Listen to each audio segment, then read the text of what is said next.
Welcome to Sports Tonight here on this NBA Draft Thursday.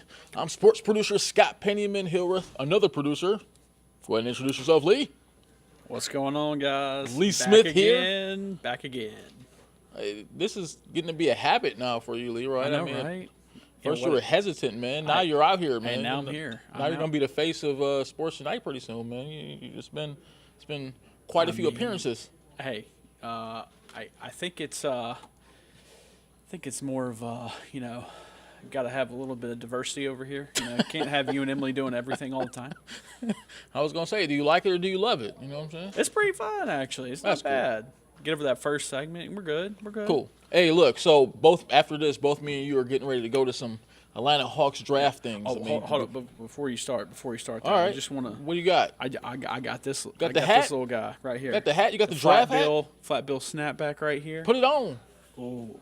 Doesn't quite fit my face. The snapbacks never quite have. But you know what? We're gonna do it that's all right, man. Because it's the Hawks night. Everybody just want to know that you're representing. That's all that really matters. We're right? here. So look. So before we get into the Hawks side of things with the NBA draft, right? So or just the NBA draft overall, There's been a lot of moving and shaking the last couple of days, and I would say the biggest move today, obviously, which is honestly one of the more surprising moves. So the Golden State Warriors traded Jordan Poole to we know the kind of problems Jordan Poole had this past year, right? So Jordan Poole is headed to Washington. In exchange, they're getting Chris Paul. Now, of all the likely landing spots for Chris Paul that we could have thought of the last couple of days, as we knew once he went to the Wizards, he was going to be Golden traded. State. The guy probably never even No. visited Washington, right? I mean, after he was traded from the Phoenix Suns. And now he lands in Golden State in a move that even has people like me scratching my head. Like, what is that about? I don't know, man. That's crazy.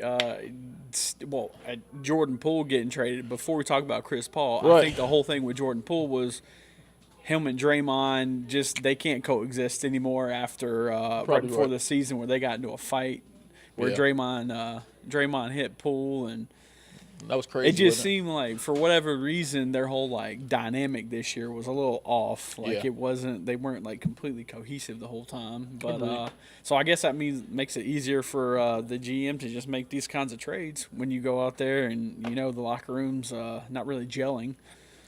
Yeah, but it was weird. It was so strange to see Chris Paul go into the Warriors. What else could they possibly get? I don't know, man. Look, I mean, it's to see a guy like Chris Paul. I mean, let me just so I can hear. So, to see a guy like Chris Paul head to Golden State, I mean, just kind of.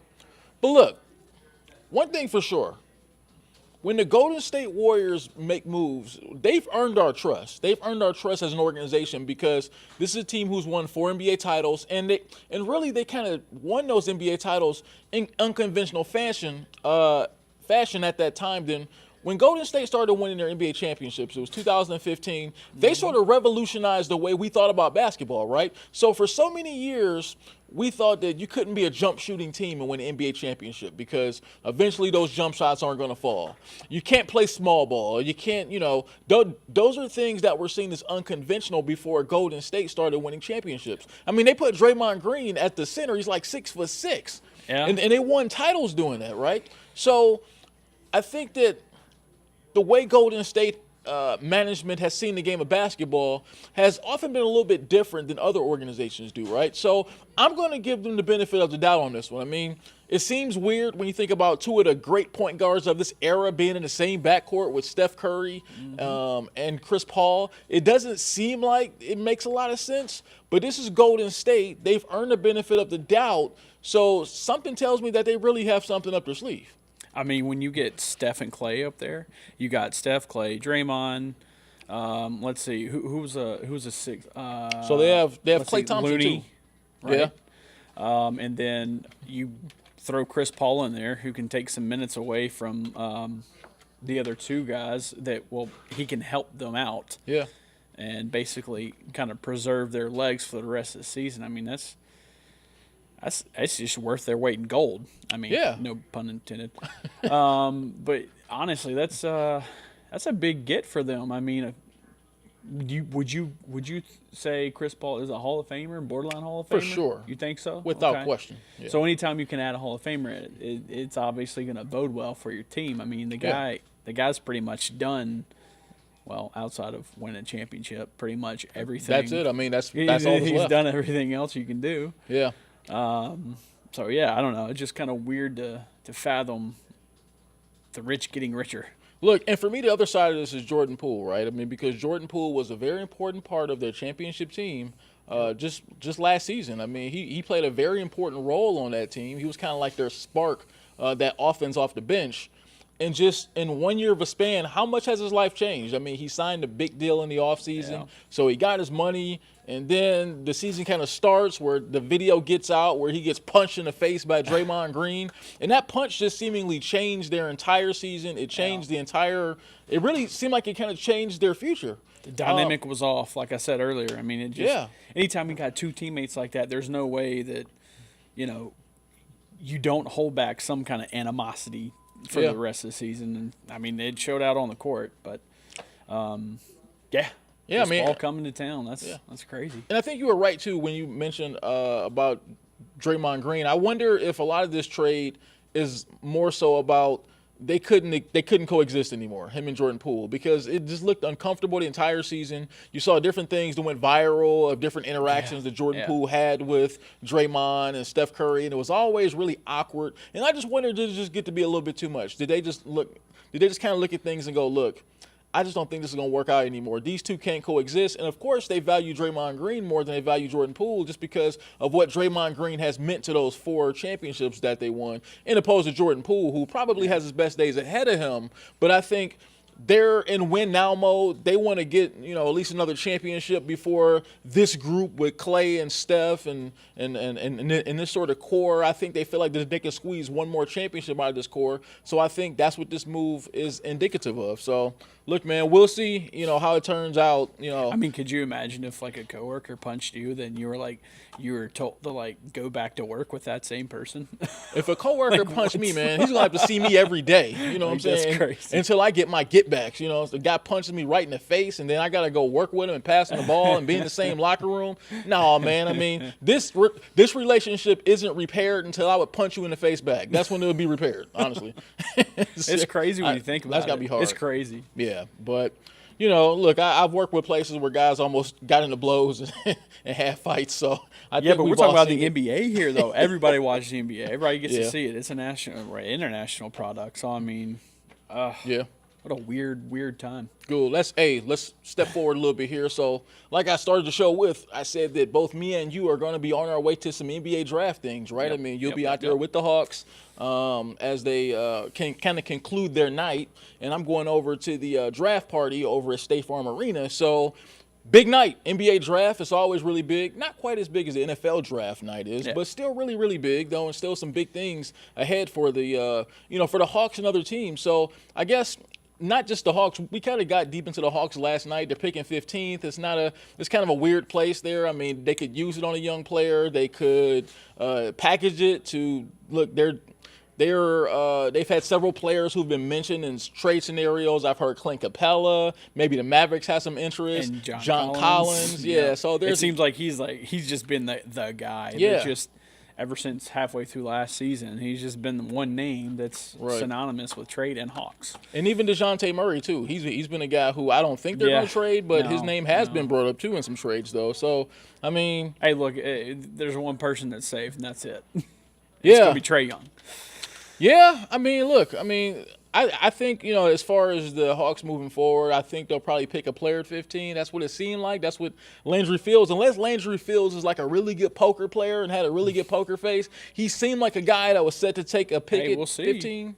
We'll see, because we don't really know, because what was it? He was promoted to GM, 10 days it was right before the draft last year. I think it's 10 days before the draft last year. Yeah. So I don't know how much influence he had on their picks last year. So this is really his first one. He actually basically gets to handpick and put his own imprint on the organization, from the draft at least.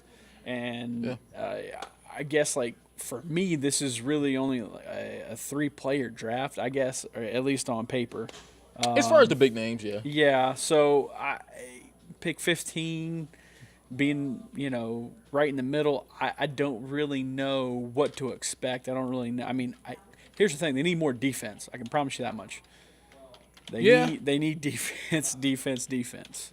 Yeah, I mean, that's something that they're, I think they'll look to do. But I just think they're at the spot in the draft where there's unlimited possibilities, right? Yeah, I mean, 15 pick overall. I mean, let's be real. You're probably not going to get a superstar picking 15 overall. I mean, that's just the reality. Maybe not. So I mean, you can. I mean, it's possible, right? It's not impossible. But you're probably not going to get a superstar. You're probably not going to get a superstar picking number 15 overall. No. So I think that leaves you a bunch of options here. I mean, I think they have some players on their roster who are very tradable, who teams might look at and think are valuable pieces for them to compete for a championship. I think Clint Capella is one of those guys, right? I think John Collins is one of those guys. I think even DeJounte Murray is one of those guys. So I think that pick 15 to me holds more interest because I think that's something that you could package with someone to be able to maybe get a player that can really help you here in Atlanta, and a player that's a better fit for what they have, because I think the Hawks have a lot of really nice players. I'm just not so sure they all fit together.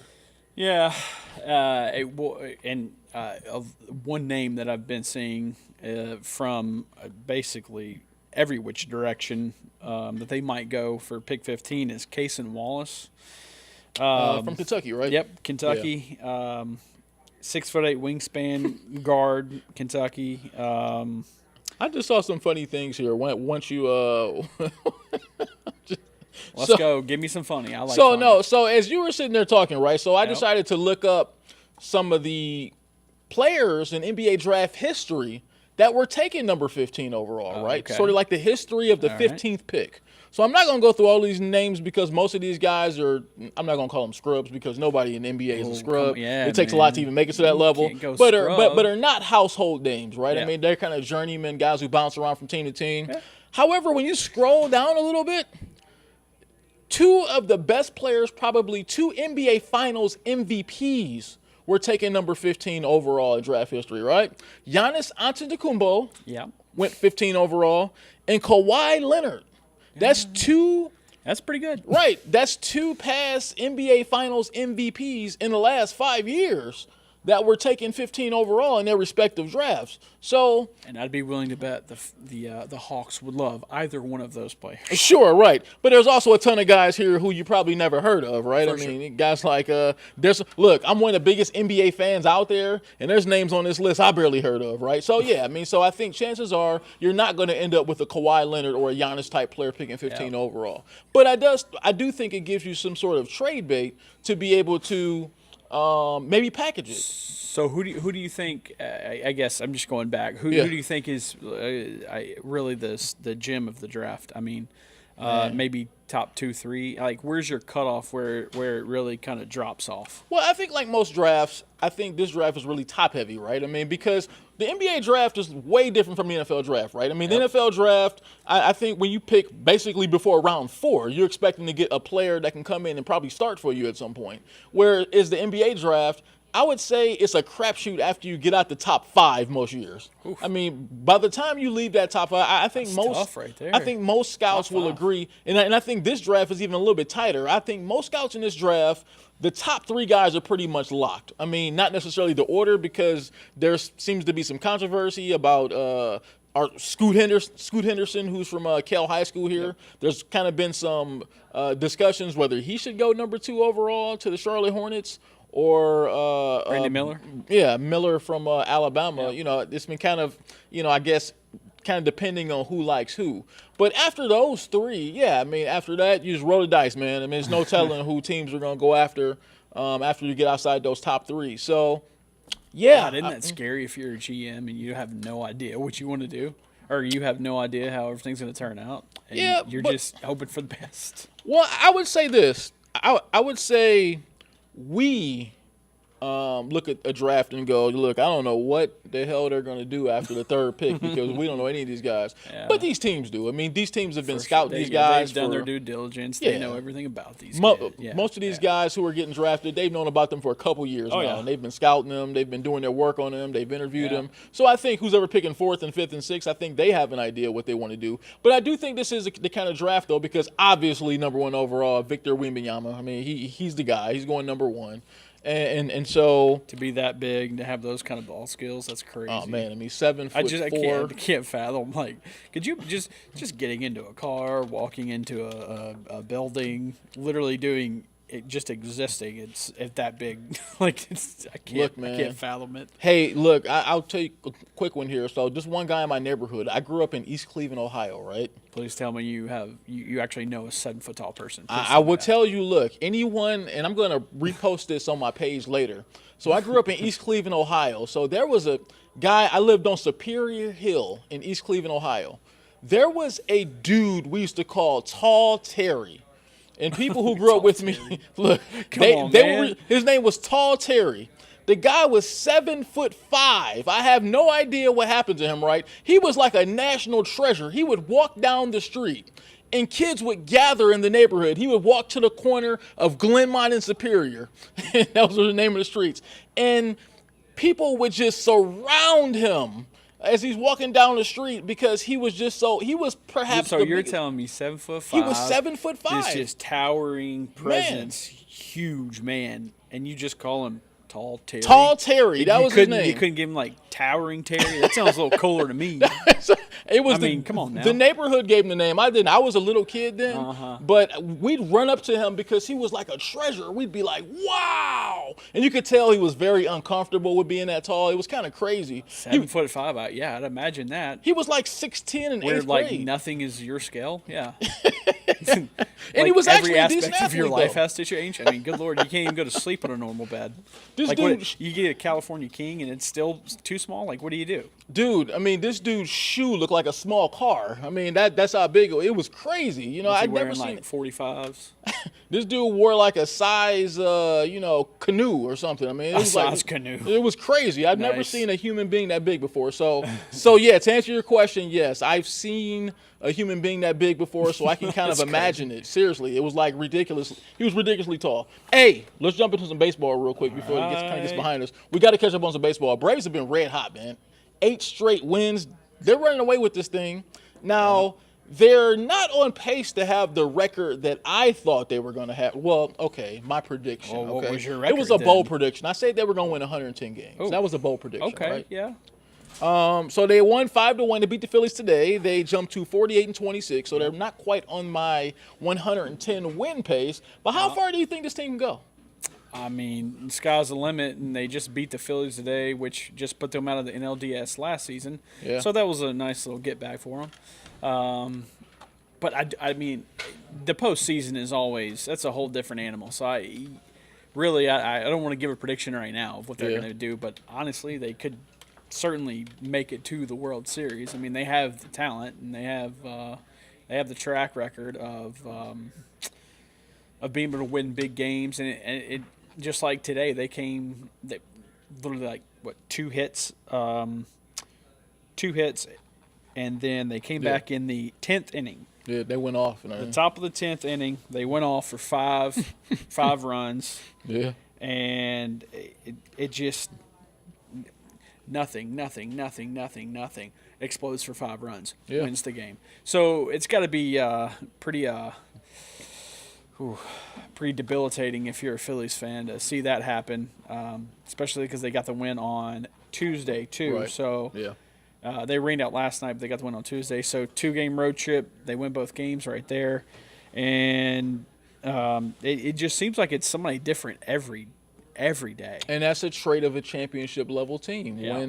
When you can win so many different ways, right? I mean, because the pitching staff right now probably doesn't look the way they thought it would look headed into the season.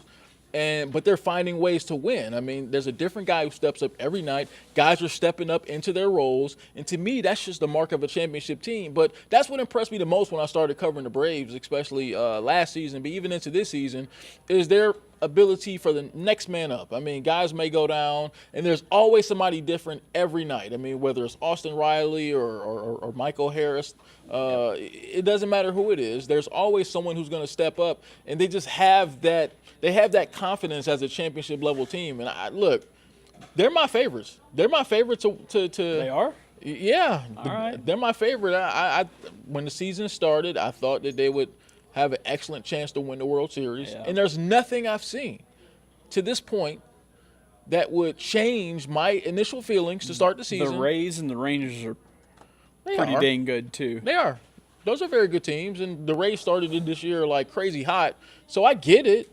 But to me, just from top to bottom, as far as just being a solid team, I don't think anybody's better than the Braves. Hey, well, look, it all starts by winning your division, and they're just running away with it at this point. Yeah, they're killing, man. I mean, the Marlins are fairly close, but the favorites were the Mets, I guess, and then before the season, and they signed pretty much everybody in the entire world to a $400 million deal, and guess what? They're just busting.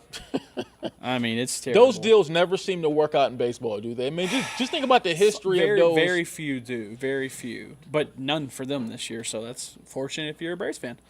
But I was going to say Bryce Elder tonight did phenomenal. Let's see. So a combination of him, Minter, Iglesias, and Nick Anderson. They didn't give up an earned run. Nice. The one they gave up was unearned, and just 4 hits and 2 walks. And they struck out 10. That's incredible. Yeah, I mean, look, over 10 innings, and especially because you didn't even know if Bryce Elder was going to be a starting pitcher or in your rotation when the season started. You had no idea, and then he comes out of nowhere. Honestly, he's probably their best pitcher right now. Yeah, and that says something because that was not expected to start the season. And that's just another characteristic of a championship team. Exactly. Somebody else stepping up when you're not counting on them.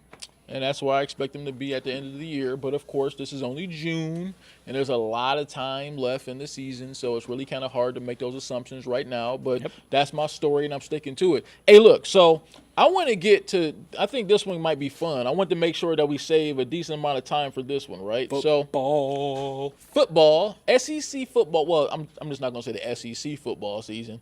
Football season in general is just a couple months away, right? So, of course – you know, all these publications are kind of bored this time of year, right? They've got to come up with stuff to talk about. Off season. They got to fill some space, do some columns. Right. So USA Today here. I would say I guess via Roll Tide. You know, I guess you could take that for what Roll Tide Wire, but it was on USA Today though. It was a USA Today article, and so they ranked the 14 SEC head coaches in order of how good they thought they were. Right. I think I can tell you who the top 2 are without looking at the list. Well, of course, right? I mean, I don't think those were so obviously, but go ahead. I guess what's so interesting here, at least, so I'll just start it and saying I cut through the chase and go. So they got Nick Saban, they got old man Nick at number 1, and right behind him they have Kirby Smart. Don't you mean King Saban? Oh, okay. I mean, I'm not gonna look. I mean, old man Nick, don't be disrespectful. You may want to call him King Saban. Don't be disrespectful. Okay, old man King Saban. All right. How about that? I'll just combine both of them. So they still have him at the top at number 1 and Kirby at number 2. So, do you think that's the right order? I mean, has Kirby? I think a lot of people feel like maybe Kirby. Okay, so let me rephrase that. It's not obviously not as far as his career. I mean, Nick Saban's won 1,247 championships, right? I mean, so not for their career, but at this moment right here, wouldn't you have thought that Kirby maybe passed Saban? Honestly, I don't know. It's hard to quantify it, and I know everybody's saying wins, losses, head to head, all that. All Americans, they see championship, whatever, regular season, postseason records. But the thing is, it's recruiting, it's in-game adjustments, it is results at the end of the day too. And when you look at it, I have some numbers, quite a few numbers. I knew you were coming with those, man. So, Kirby. This is all since 2016 when he got to Georgia. Yep. Well, he got technically December of 15, but this is 2016. Kirby's 81-15, which is 844 winning percentage. Pretty good. Yeah. 5 double-digit win seasons. 5 times he's won the SEC East. He's got 2 SEC titles, 2 national titles back to back last year and the year before. 3-time SEC Coach of the Year, 17, 21, 22. 8-2 bowl record. And let's see, Nick Saban in his whole Alabama career, he is 194-27. That's pretty good. I mean, that's as good as there is. Yeah, that's true. But that's in 16 seasons. All right, so that's 8 SEC titles, 6 national titles, 4 times SEC Coach of the Year, and 16-6 in bowl games. That's okay. I mean, he's slacking. So I broke it down even further. All right, so since 2016, the same span Kirby that I just gave you, he's 89-9. 89-9. Okay. All right. Kirby was 81-15, but that year, it takes a little bit. Yeah, he had some work to do started, when he first got there. Yeah. All right, so that's 8 more wins, 6 losses, less losses. All right, and then, but here's the thing: Saban's 2 and 3 national title games in that span. Of course, losing a couple to Clemson, and then 1 to Georgia in 2021. So lost a playoff game too to Ohio State during that time. Well, they did, but that was before 2016. I know. If you want to get, I mean, well, they also beat Ohio State for a championship. They whooped them really good. They did. They whooped them really Justin good. Justin Fields, come on, just man. To be fair, no, it's kind of I mean, so it's crazy. Like they're both impressive, honestly. As sure. of late, Kirby has been more impressive. Yeah. In totality, it's not even close. So, I mean, just look at how stacked it is, though. Like the entire SEC from a coach standpoint. I mean, look at the next 2. I mean, you got Brian Kelly. Brian Kelly's a heck of a coach. He's gonna sneak. Look, I mean, I thought honestly, last year, dude. I think he's gonna do great at LSU. I mean, you get 1 year and you go in and you beat Saban, right? And then you go to the SEC championship. Now you didn't really come close against Georgia, but you did a lot better than a lot of people have done. So for sure. It's got to count for something, right? Yeah, I mean, they're coming. When you look at where LSU is at right now, you look at Brian Kelly in his 2nd year, I think that's a team that's coming. And then you have number 4, you have Jimbo Fisher at number 4 with Texas A&M. Hasn't quite really got them on track yet, as much as he was expected to. They gave him a lot of money. He got a big bag to come to Texas A&M. Oil money, man. And funny money. And he really hasn't delivered so far. So I think not at A&M, but I'm telling you, give me the Jimbo at Florida State, then you got something. He's probably saying, "Give me Jameis Winston, then we'll have something," right? Wow. So, but yeah, I mean, it just shows, just the SEC as a whole. Just looking at those top 4 coaches right there, and Tennessee's coach, Josh Heupel, he moves in at number 6, and he's coming too. I mean, look at what he did at Tennessee last year, and look at I think they're probably the biggest threat to beat Georgia this year when you look at their schedule. Yep. And Tennessee's coming fast too. They're climbing that ladder pretty fast, so you can't forget about them. So a Tennessee fan is actually giving me a rap right now. I'm kind of surprised because I thought he wanted to talk about this a lot more. But that's all right though. I'm going to wrap it up, man. I'm sorry, man. The whole show was good until you just had to say that. That's all right. So look, enjoy the draft tonight. Me and Lee are about to head out and cover a couple draft festivities, right? That's why we're going to get out of here for the Hawks, so I don't have to see that gaudy orange at Tennessee. Right. And we'll see you back here tomorrow night on Sports Tonight. Have a good evening, everybody. See you later.